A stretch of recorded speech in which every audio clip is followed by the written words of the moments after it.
Perfect. Hello, and welcome to the Infinite Stories podcasted today. We got my old buddy Declan, who we were just talking about the fact he's about 2 years ago, or under, I think. No, about 2 years ago, yeah. We met in Copenhagen on a Soma retreat. And how also the COVID thing has paused you, but pardon me.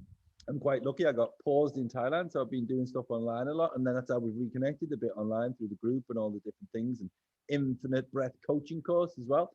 But what we're doing right now today, ladies and gentlemen, we're going to talk about Declan's story. What Declan's going to tell us the story of life. So I know he's got a huge load of stories. So we see if we can get them all out there. But first of all, what I like to do on these ones, do a bit of an icebreaker. 10 questions in like a minute and a half, which means first thing that comes to mind, it's that. And then I'll ask you stuff like that. And they're not really deep ones, just little questions that give us an idea of who Declan is. Very good. So, question number one. What is your idea of perfect happiness? Being happy. It's to be happy. And it's some people think that you have to do something, you have to have something to be happy. All you got to do is open up the happiness. Yeah, baby. Yeah, I'm happy. There you go. You see, I mean, it boom, bingo. It is. You know, it's choose to be happy. Nice one. Next question. What place would you most like to visit? Oh, I have to think of the places that I have left. Philippines, maybe. Okay. Yeah, Philippines. Yeah. Okay. Next question. What is your favorite color and why? Blues and grays. I've always seemed to wear blue shirts, or at least I have done for the last 40 odd years. And I used to always go with gray slacks. Why? I don't know.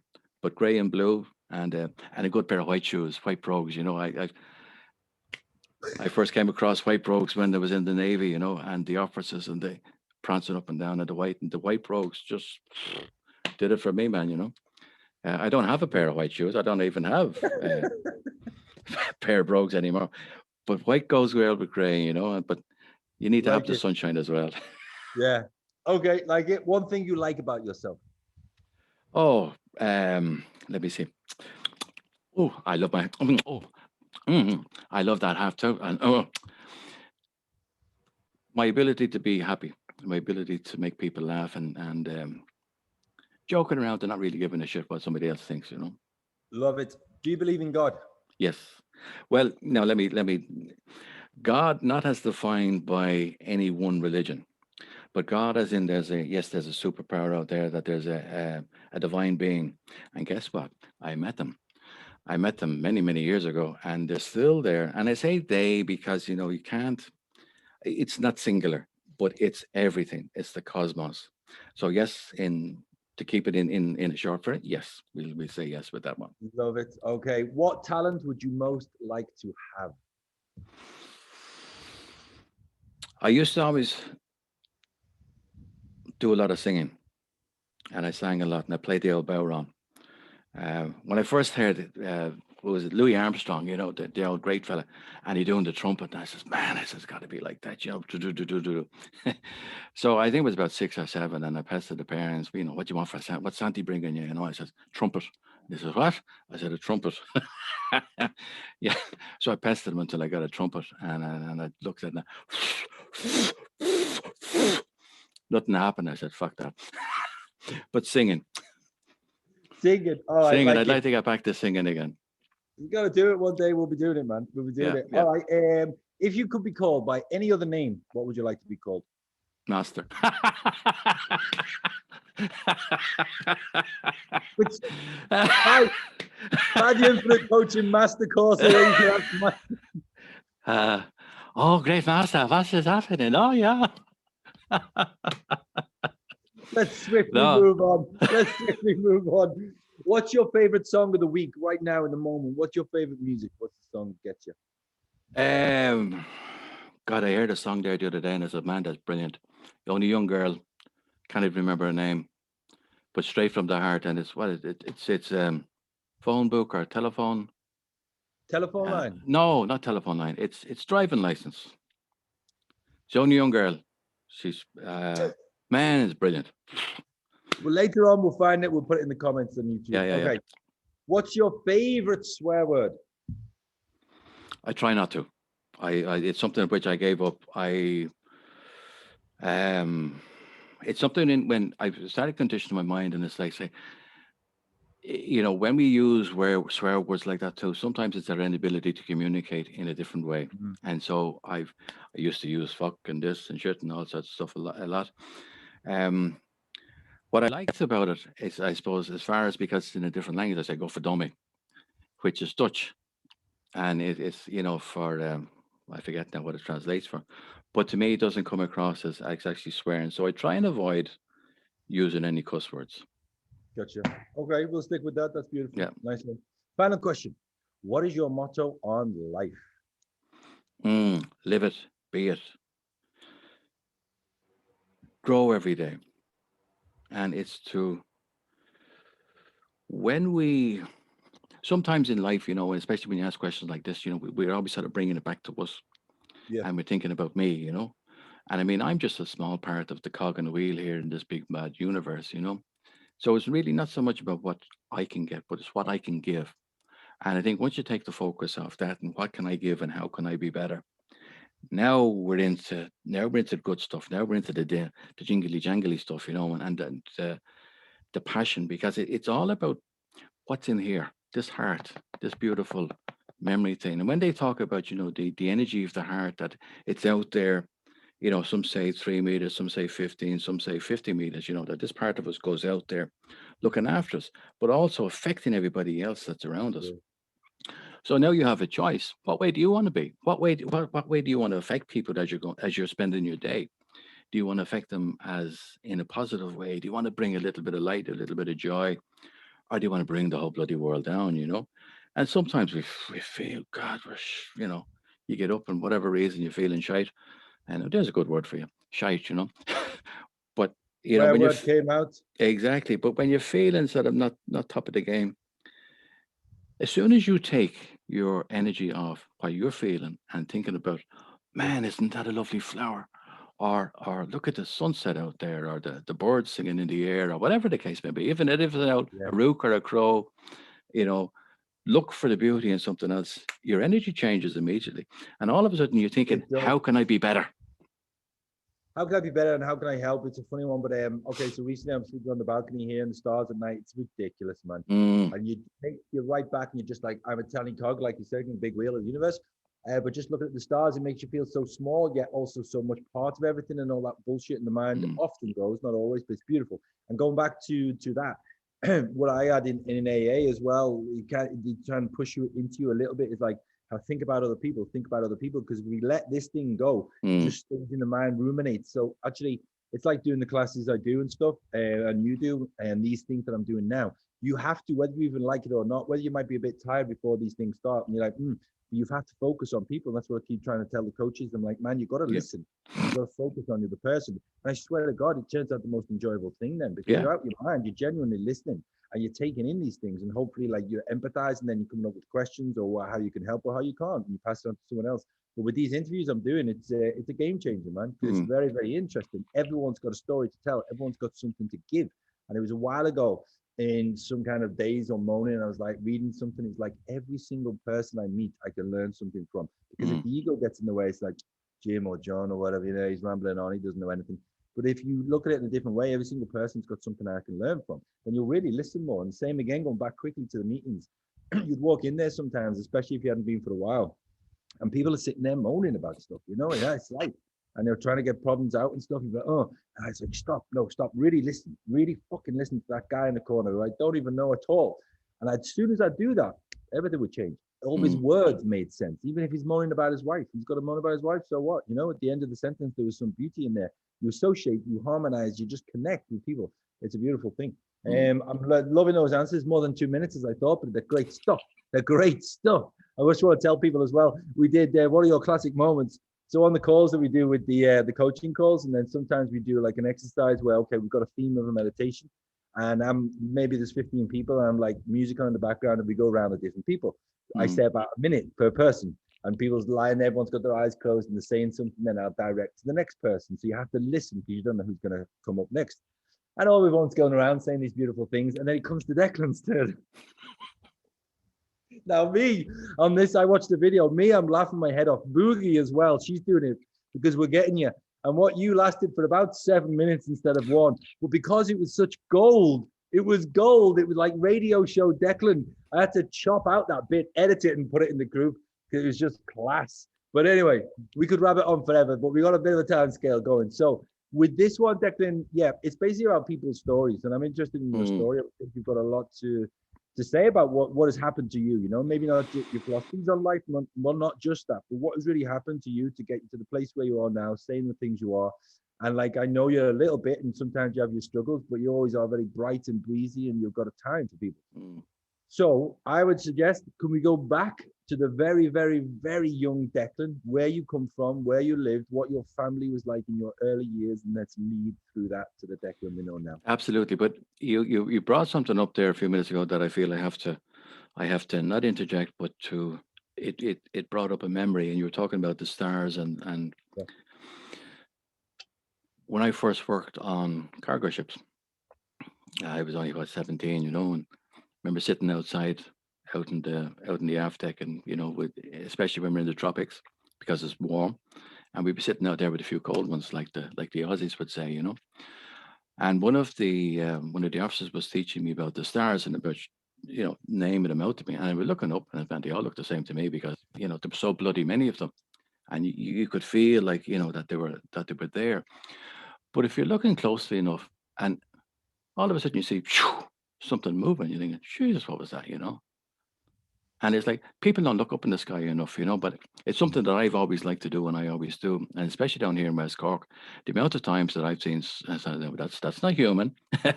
We don't have anything that can go that fast and go like that. So there's a lot out there. But the reason I'm bringing it up is the realization that we're not alone here.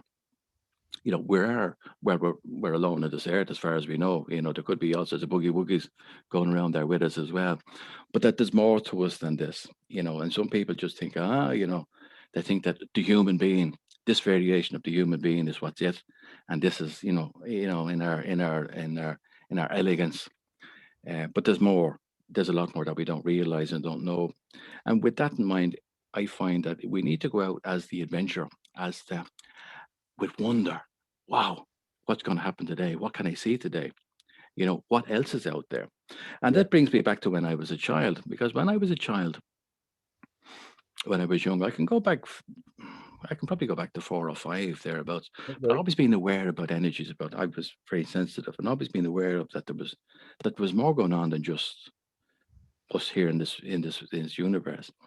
I remember when my granny died, and I was a bit older, but I was thinking, geez, I better not go to the toilet because my granny's going to be watching me, and how uncomfortable that would make me feel. Somebody watching me going to the toilet. But when I was going to school, when I was school age, deja vu used to happen to me all of the time, and I'd find myself day drifting during the day during the school, because the realization that what the teacher was telling me or what they were trying to teach me really had no relevance to me, or I was just completely no interest in what they were talking about at all.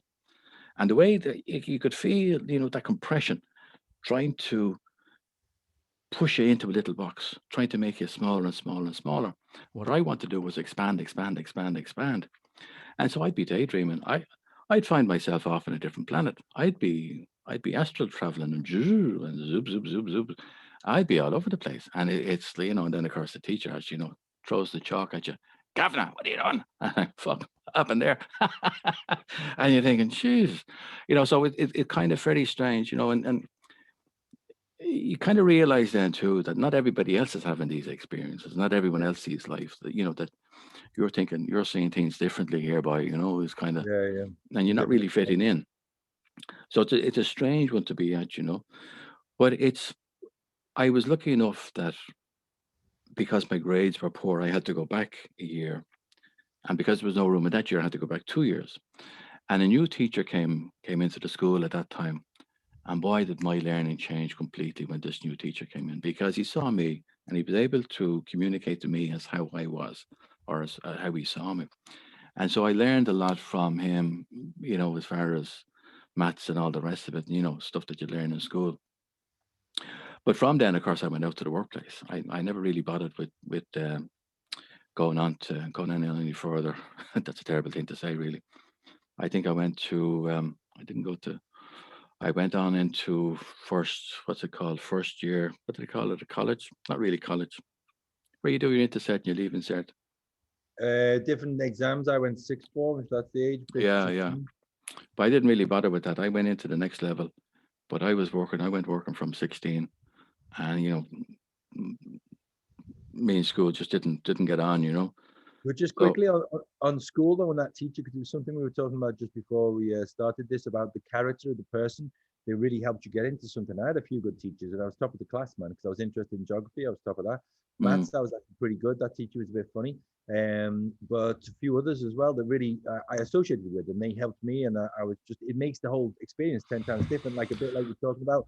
yeah, Even people you associate with for whatever you do, whether it's the breathwork world, on these spiritual different journeys, and all these people, if you associate with them, it draws you in a lot more, yeah, you yeah. know. And you found that that teacher helped you, because what was the school like for you when you were younger? What was school like?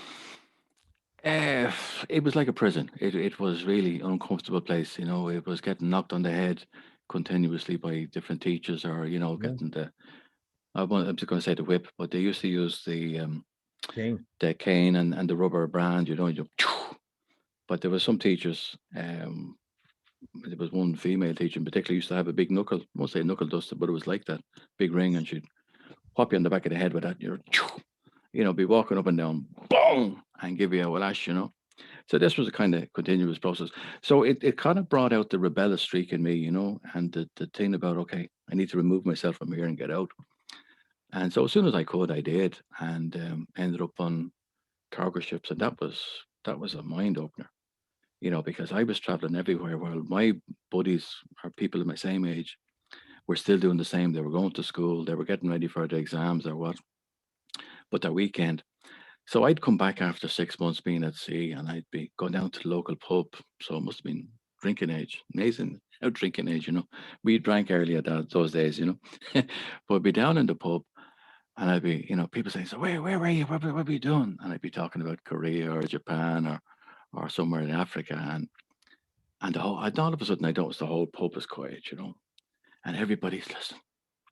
And of course, at that time, television was black and white, and Wicker's World, that was as far as anyone went, traveled to, was Wicker's World.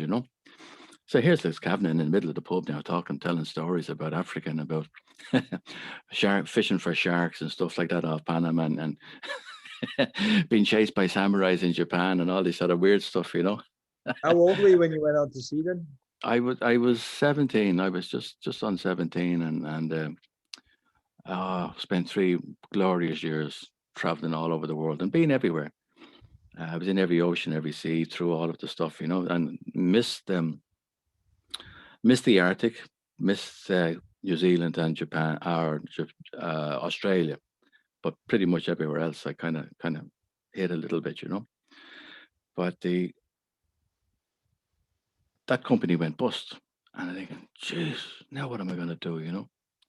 And it kind of throws you a lot, because when you find you're doing something that you love to do, then all of a sudden it's taken away from you.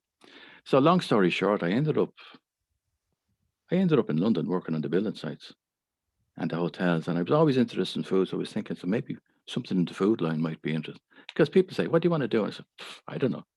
I say, what do you want to be when you're hey, I don't know, having a clue.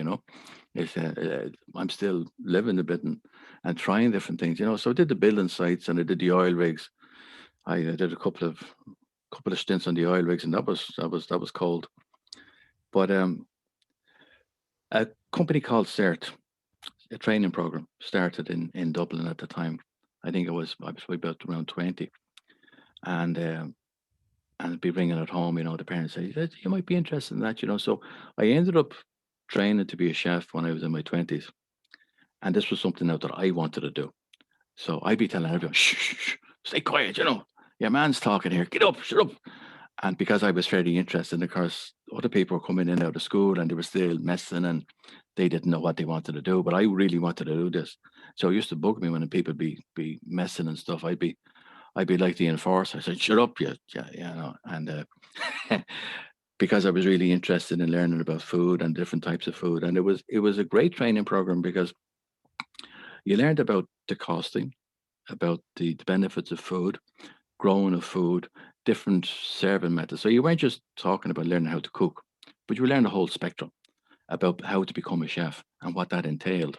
And I think that's the difference between a cook and a chef, was that a chef was learned that the whole as a business, Yeah. this cooking bit, because you had the food costs and the health and safety, the different types, because you took in the surroundings. If it was a restaurant or hotel, what would the surroundings be like? What sort of wines would you pair with that?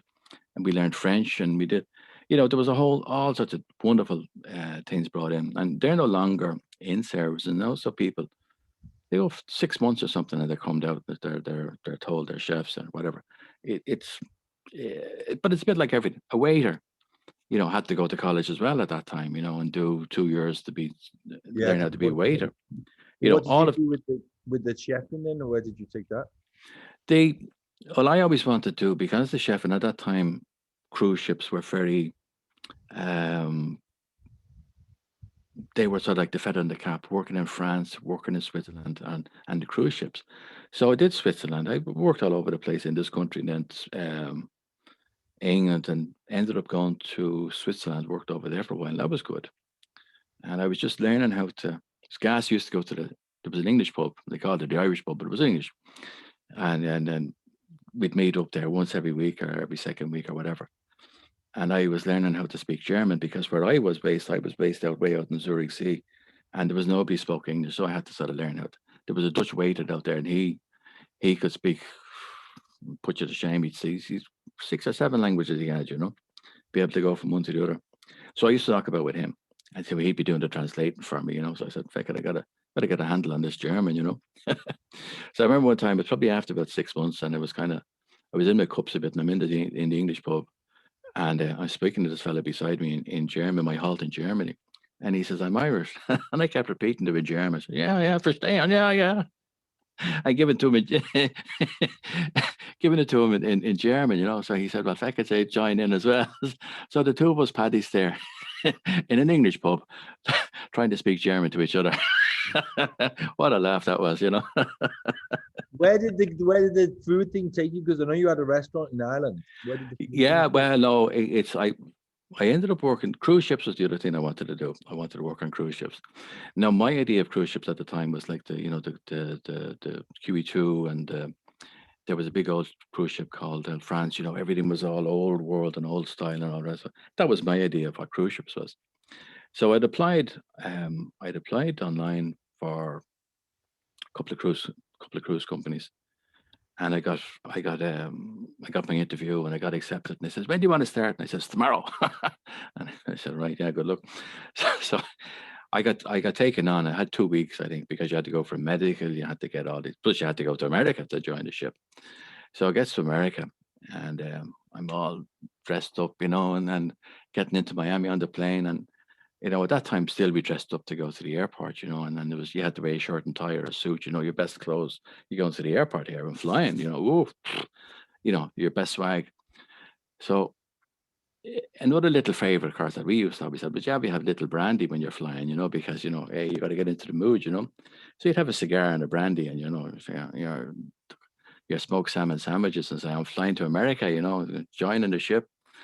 And so I get to Miami, and I half cut a little bit, and get off the plane. The first thing that hits you is the heat. You think, "Fucking hell, Jesus." And of course, here you are in a suit and tie and a suit and all the rest of it. So I got off. Then I saw the ship, and it's like, man, we can forget about, QE2, this ship. The company started with gun running. That's how they made their money. Was gun running from South America, or America to South America. And then that's how they made their money. And it was a company that um, was still privately owned by two people, So Jesus, they did very well for themselves. But I saw the ship, so you had to go to bed with a knife, just in case, you got unwanted knocks on the door. But it was an interesting time. I saw the amount of money that could be made, and you kind of had to forget about. I had, and this was where the ego comes in, the old egotistic. But I'm working on the cruise ship, and everything fancy and da, and it's like, then you get hit in the head, and it's like, that's not what it's about at all. It's hard graft. It's not what you think about it. A lot of stuff again with America, it was, mass produce, so you had all this stuff coming in. Um, but it was good. It was interesting. It was challenging. And this is where we come. I was reading Tony Robbins at that time, and again, this is what it was all about. Was looking for the silver, looking for the experience. And instead of saying, I could have said and said, well, in fact, this cruise ship company is a whole lot of coswallop, and you know, just gone around with big long face. Instead, I turned it around. I saw the amount of money. I saw the amount of money the head chef was making. And I said, right, that's the position I want. And I just thought about that, and I said, that's where I'm heading for. That's where I'm going. And within a year and a half, I had that position. So I started off from the bottom, worked my way up, and got through. But I could have easily gone the other way. Could have easily have said, well, feck this. This is a load of codswallop, and this is all, modern day slavery, instead of gone the other way. But I said, no, that's where I'm going. And I got there. And it's important, once you have an aim in life, or once you have a goal, is that once you get there, you need to be thinking about what's next, Yeah. and not say, well, now I'm here now, this is it. And very important too, that as you're going through life, that you're enjoying the trip, you're enjoying the experience, because life is all about experience. Once somebody once said, that you're dealt the cards you're dealt with, and away you go. And to a certain degree, that's true. But also, life is to be experienced, and everything that happens is an experience, good, bad, or indifferent. And when we can approach equal vigor, then we get the best out of every situation, because we're no longer thinking about poor me, or it's like saying, Beckett, why did that happen to me? What did I do for this to happen? Rather than thinking, this is an experience of being in a situation with no money, or with loads of money, or being sick, or being healthy, or whatever the case may be. But once you start taking it and viewing it as an experience of life, and because life is huge, life is way out there, and it's just another experience. And then we can sort of move on. We can enjoy life, because then you can enjoy it. When you're lying in the muck, you can say, oh, happy me, bubby, bubby, bub, rather than thinking, feck me, I'm stuck in the muck here. Yeah. So Yeah. it changes your outlook on things, and it changes your whole experience. And it is experience. And, enjoy everything. Well, you might like a pint of Guinness more than a 7 Up. You can't always get a pint of Guinness. So you got to be happy with the 7 Up, or whatever. I only I use get that you. because the ads Yeah. for Guinness are very good. Yeah, yeah. But you okay? It made me think there though about you mentioned. I know your story a little bit, and then I would you, if you don't mind me asking, with your mother and your father, because right now you're actually like caring for your dad, and you did the Mm. same for your mom. And how many years did that last, and how did that affect your life? Oof.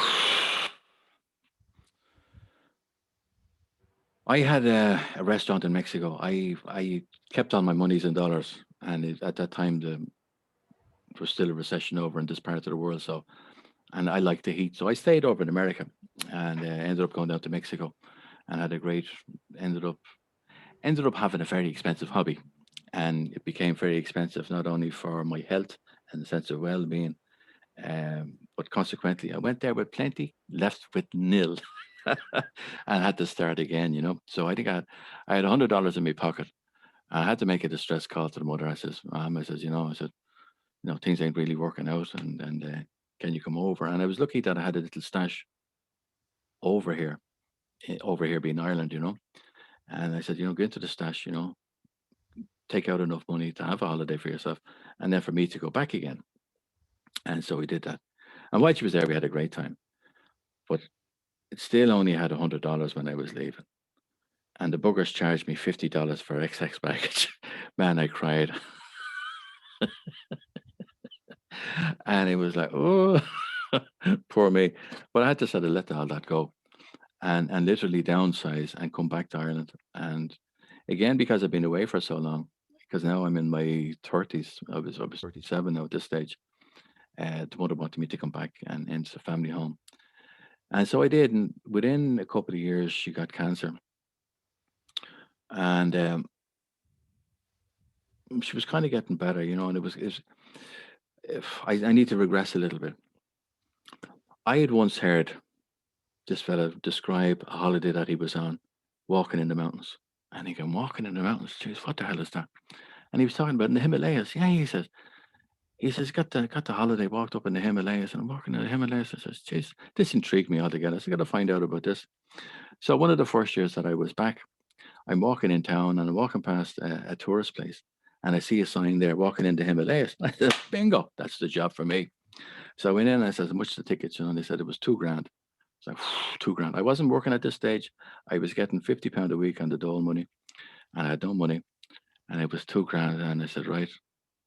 I put down £40, and I says, right, that's it. Sign me up for, I think it was for the next year. So I ended up getting enough money to go to the Himalayas, and enough money for spending. So I'm walking up in the Himalayas, and brilliant, absolutely great. And I'm just underneath. I walked as far as the baseline for the Mount Everest, where the snow line. So you get snow and storms, and it was everything else, and wonderful time. But as I was walking up the mountains, my aim was I was going to start walking down to Australia. I said, I'm halfway there now anyway, so I may as well carry on going down to Australia. I said, I haven't been there, could hit, Thailand and all these places on the way and walk down to Australia. How good that'll be, So I'm walking through the mountains, and all I get is this voice, you need to go home. Somebody's sick, you need to go home. I said, fucking hell, what's that all about? And there I'd be thinking, I'd get up the next day and thinking about Australia, what it's going to be like, and I'm walking and walking. And next thing in, but this voice would jump, and he says, no, no, no. He says, you got to get home, somebody's sick. So I says, well, fuck that, So I went home, and home a little while, and I said, okay, something's going to happen here, So it was the story.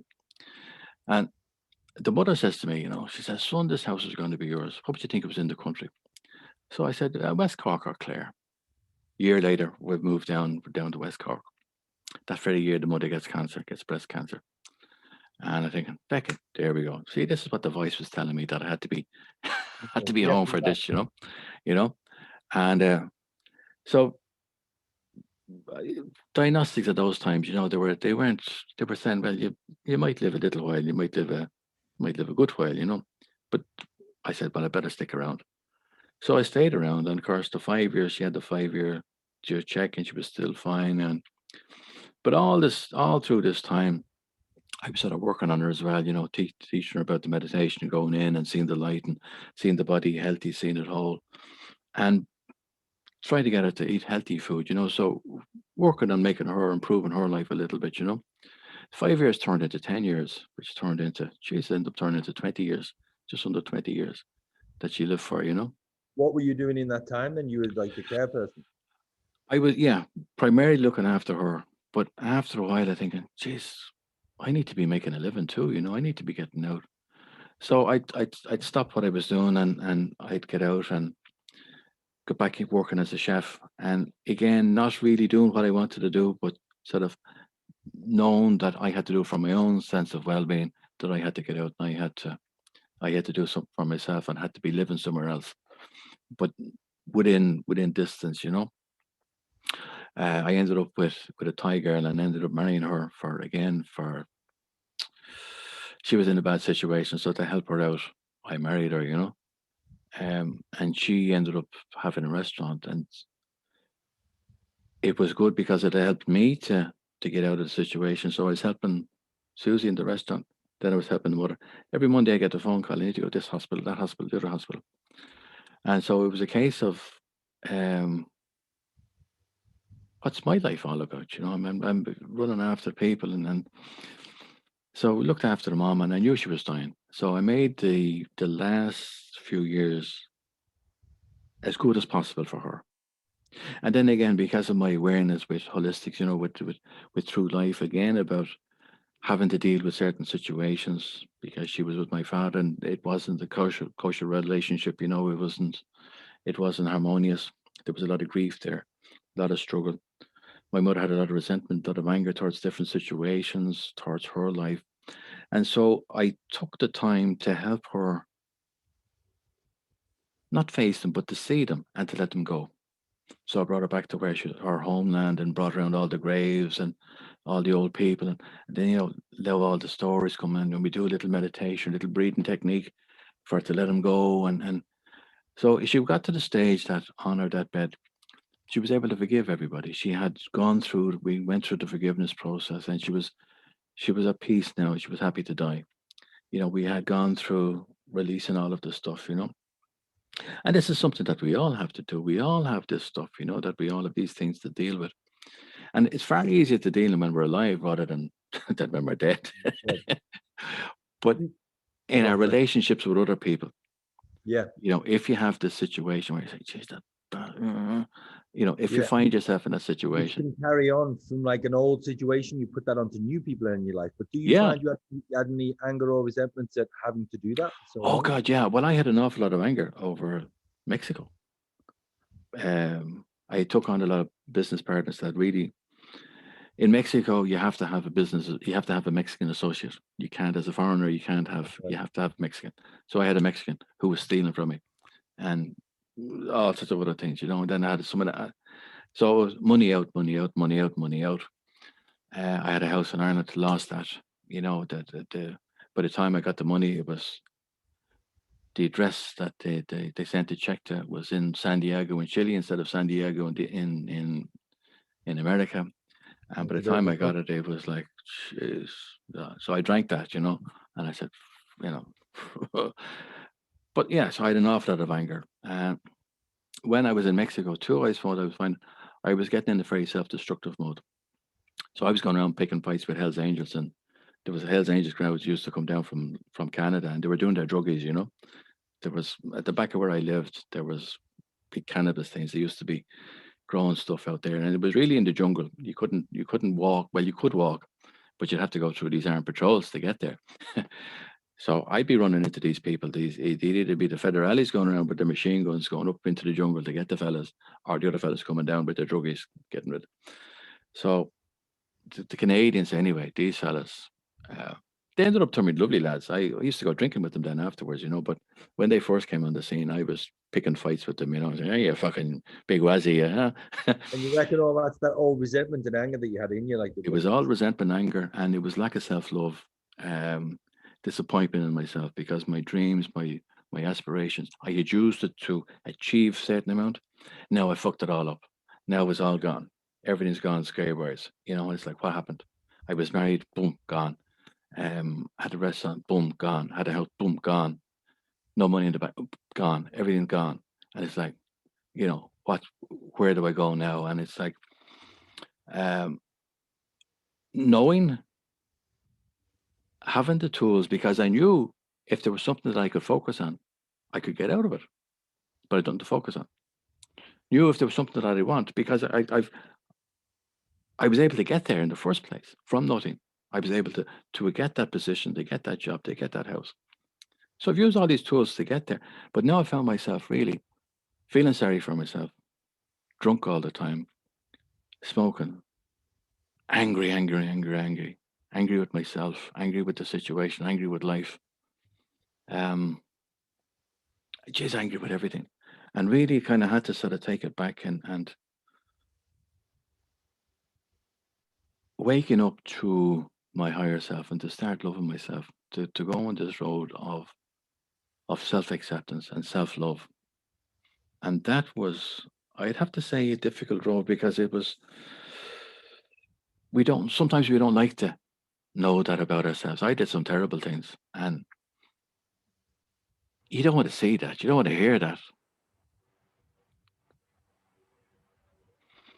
But somewhere along the line, you've got to, in a gentle way, say, yeah, I was a fucking asshole, and accept that and then let it go and forgive yourself and to love yourself. You asked me before about one of the questions was, do I believe in God? If you believe in God, if you believe in love and that the creator and that God loves you, because this is what you hear, like Mhm. God loves you, he takes care of you and all the rest of it. And he, she, you know. So if spirit is willing to love me as an asshole, as a degenerate, as a drunk, what the fuck is my problem? Why can't I love me?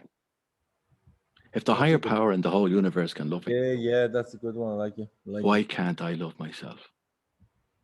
What And happened? sometimes, What was the change? sometimes it's easy to stay in the self in spiral downwards. Uh, I made the commitment to work on myself, and so I did. I when I moved back to Ireland, I started studying psychotherapy, did Reiki, Sakim, and I wanted more of this, and everybody I was running into. But I need to go back. Be- When I was in hospital in my 20s. I suppose a very crucial part. I got meningitis and I was supposed to die. So it was during this time that when I was in hospital, I was introduced. My guides introduced themselves to me. So my guides, my whatever, call them whatever, but they were like blobs of color. And because I was interested in cowboy movies, I used to see them like with the Stetson and the cowboy boots, sitting on the corral and me underneath, looking up. And so these beings sort of initiated to me that um, we're okay. Life is going to be good. You're going to get through this, and you're going to have to.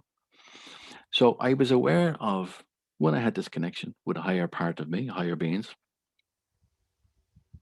Secondly, I was drinking it all away, and I was sort of losing. So it was like this civil war going on within me. You know, part of me knew that there was something bigger, better, greater, brighter, and that I was part of this, good. And another part, saying, fucking asshole, that drinking, drugging, and all the rest of it, and doing terrible things.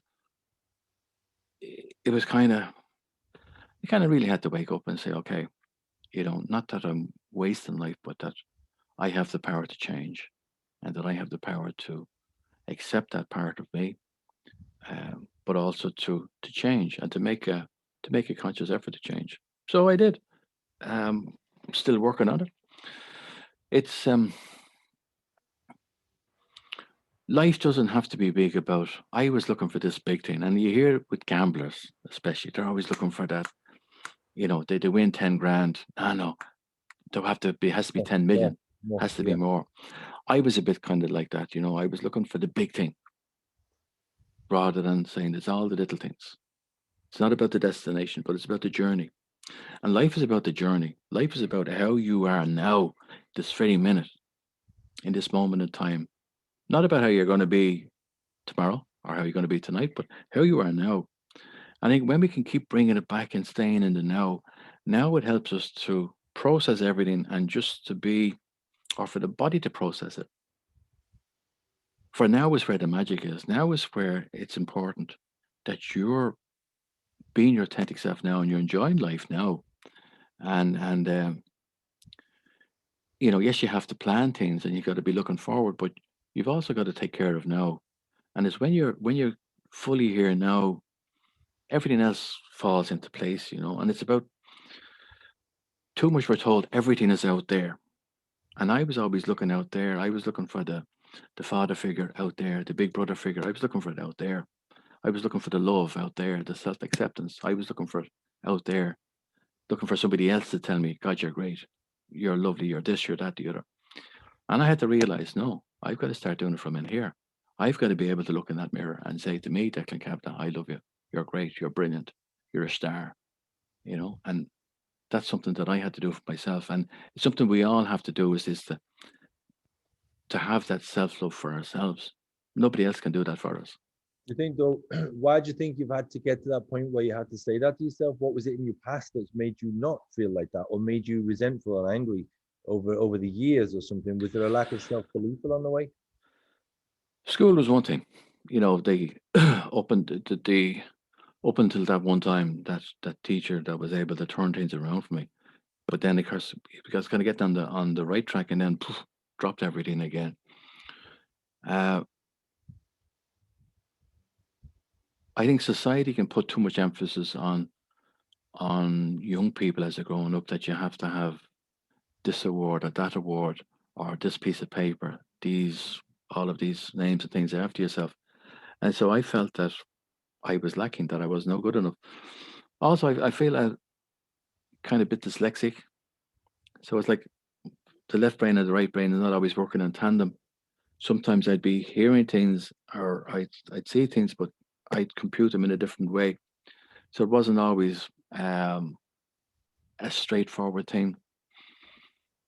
Like in a conversation with people, I'd still be thinking about what your man thought 5 minutes ago before I was able to respond to them.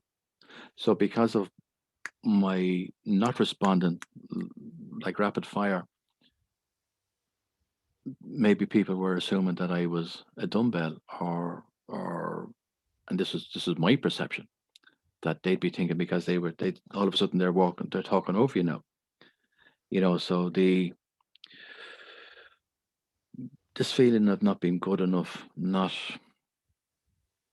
um, not deserving.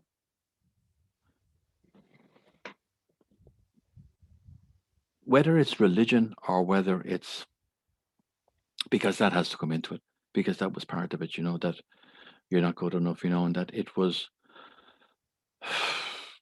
in between my 20s and my 30s, I started reading a lot of books on spirituality and books on but the devil was very prominent in them all, so there wasn't a whole lot of choice first off.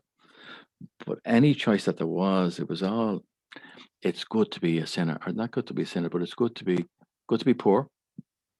It's good to be meek. You got to go around whipping yourself up, like St. Thomas that we have over here.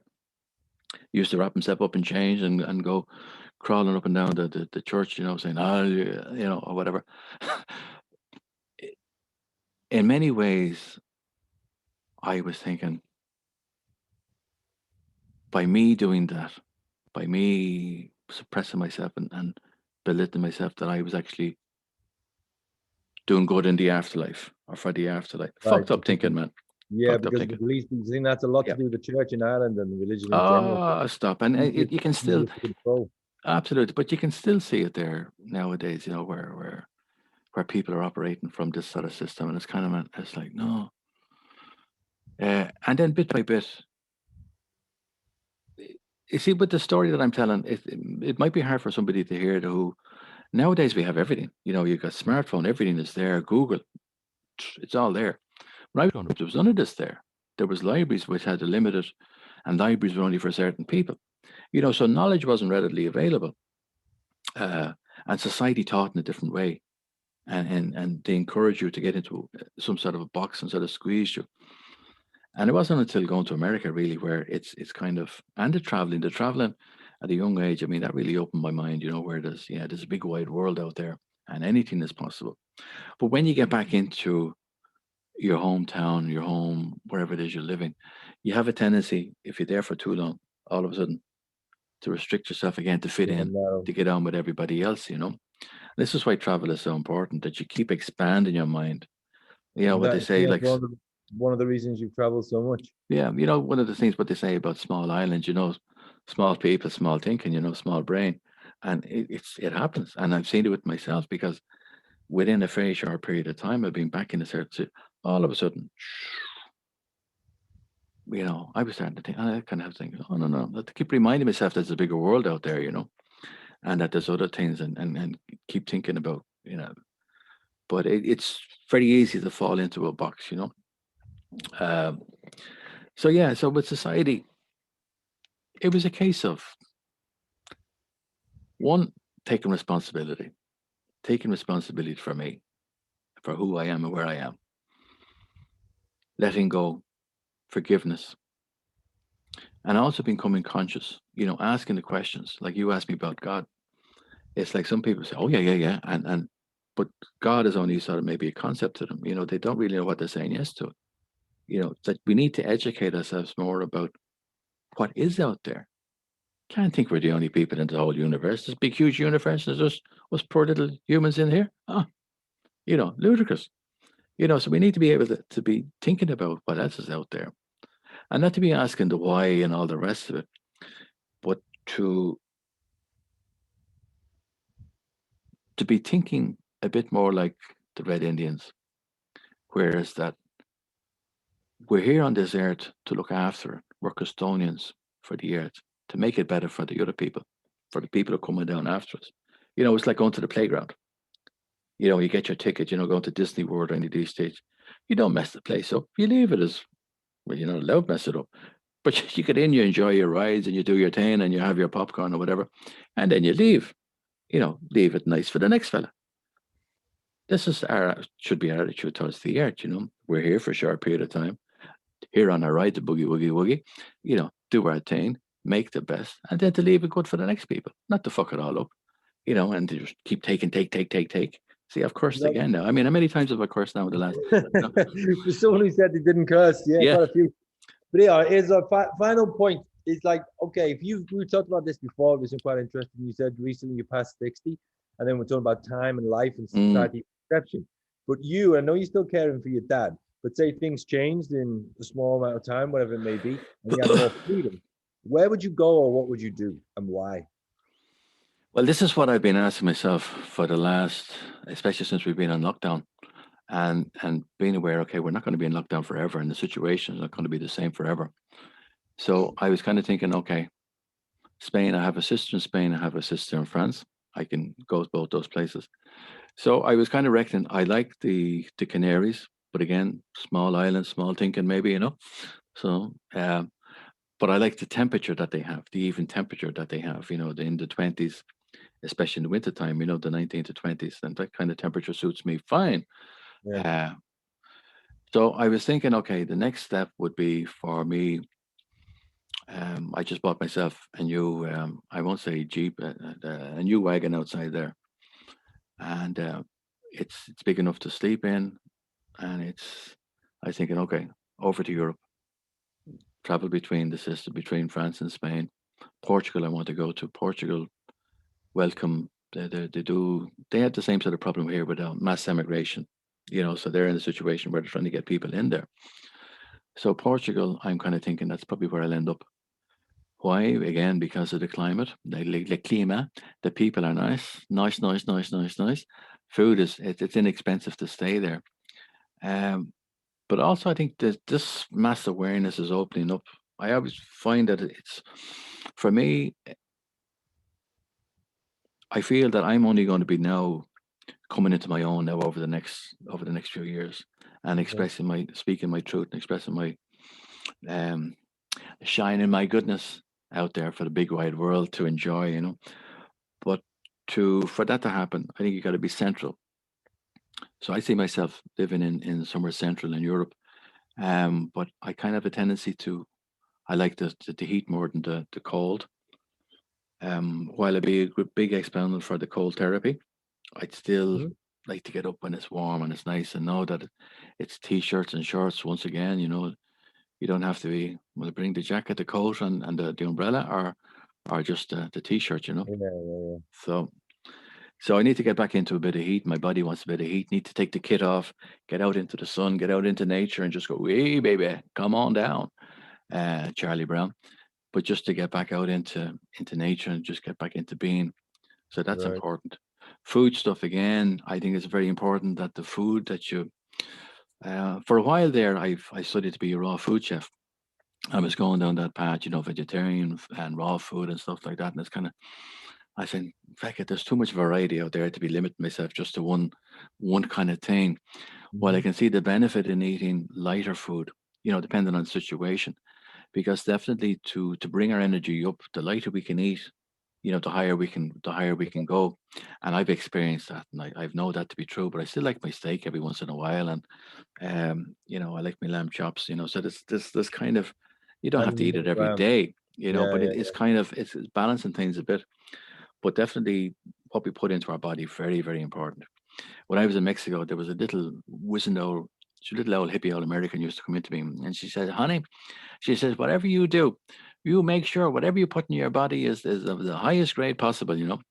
Because in Mexico you could buy a bottle of vodka for $1, the local hooch, or you could yeah, get a regular bottle for the $7 or the $15.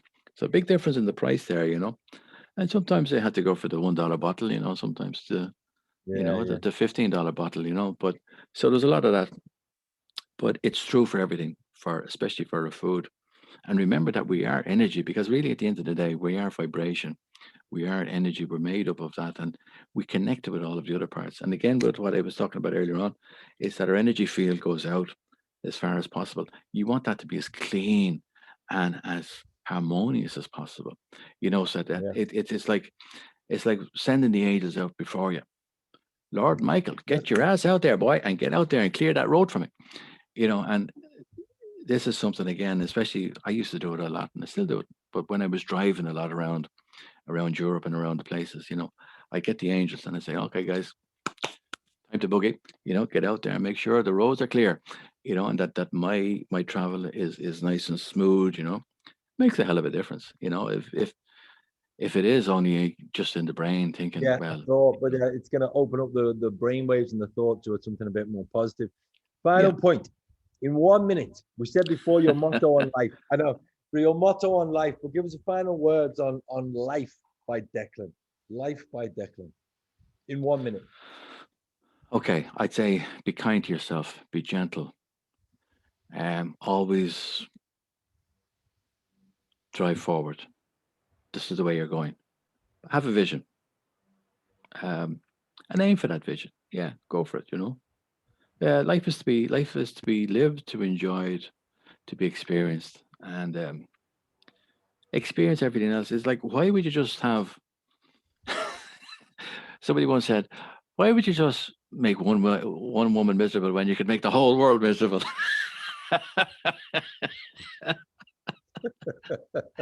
That's all thinking, So, But that's a great philosophy of life. I'm going to use that one. yeah. So I mean, just change it around and say, okay, how can I leave this world a better place than? What can I do to make it a better place Exactly. than it was before? Keep it as simple. I'm a big believer in simplicity. Keeping things simple, and when we find we're trying to complicate things, that's the ego coming in and saying, "Oh, look at you, look at me, ain't a great lad. This fellow over here doesn't know what I'm talking about. I'm, ooh, this is all the ego bit coming in, and the ego has value, and it's like we should listen to it, but become the master of the ego rather than allowing the Yeah, ego to the other become way master around. of us. And some people don't get that really. They let the ego become the master. And it's the same. They let the emotions come master. Not just the ego.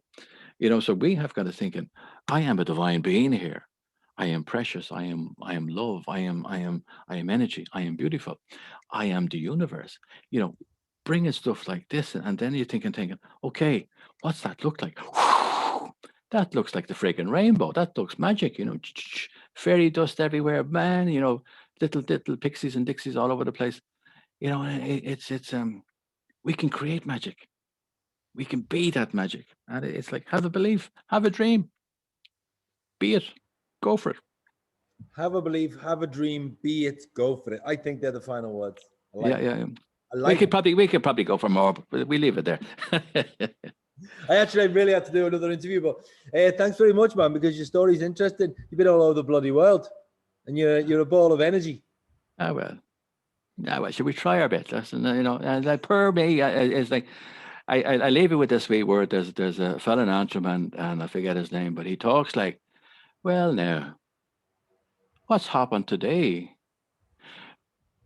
I got up. Then what happened, Johnny? Then, oh by God, then I took a walk, and it's like, then what happened? Then I lived a wee bit. It's that slow and easy. It doesn't have to be complicated.